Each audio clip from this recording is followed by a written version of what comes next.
وإن أوهن البيوت لبيت العنكبوت لو كانوا يعلمون. The weakest of homes is the home of the spider, if only they knew. And it's not just because of the web, but also for what happens inside it too.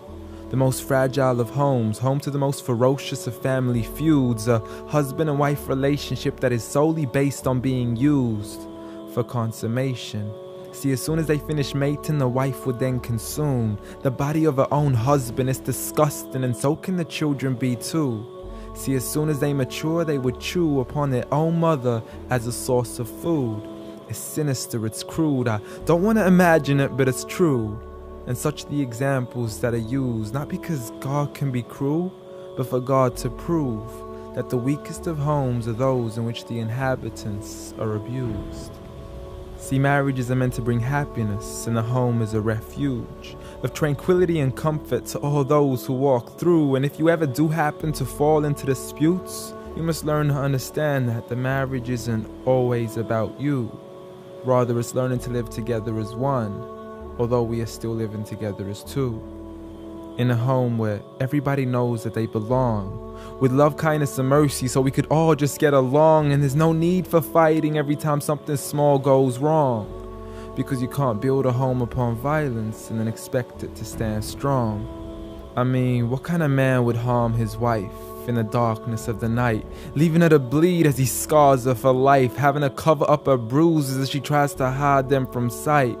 See, he's so focused on her responsibilities, but fails to realize that he also owes her rights. See, as a husband, you're meant to provide, protect, respect, guide, and guard her.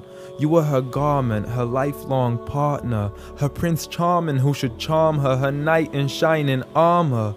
But a night has turned into a nightmare as he spends his nights trying to harm her. As she begs him on her knees, please, I need you to be calmer. I urge you, see, patience is a virtue. I never even heard you. I promise I didn't mean to hurt you. Please don't be mad. And please don't let the kids see, cause it's not right for a dad. It's sickening, it's sad that such scenes are happening in reality within the homes of so many broken families. It's a calamity that we forgot what the meaning of marriage is. Did you forget that the best of you in character is he who is best to his wife?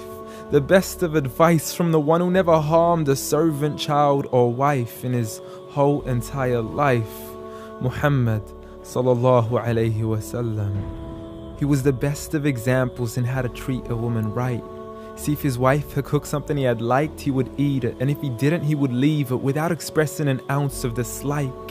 He would even refuse an invitation to food until his wife had also received an invite, and he would help around the house too, just to make her workload light. He was the pinnacle of being polite.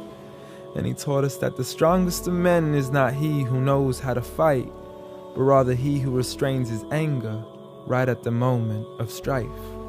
So have patience, brother. I mean, you wouldn't allow it for your own mother, daughter, or sister. You wouldn't bear to watch another man punch and kick her, so the next time you even think to cause her trauma and hit her, you need to understand that she too is another man's mother, daughter, or sister. So dear sister, no human being deserves to live a life of violence alone. So if he doesn't treat you with kindness, don't live in silence trying to fight this on your own. Rather seek help from God first, and don't be afraid to then pick up the phone and let your people know that you are no longer willing to live in the weakest of homes. Violence against women? Islam says no.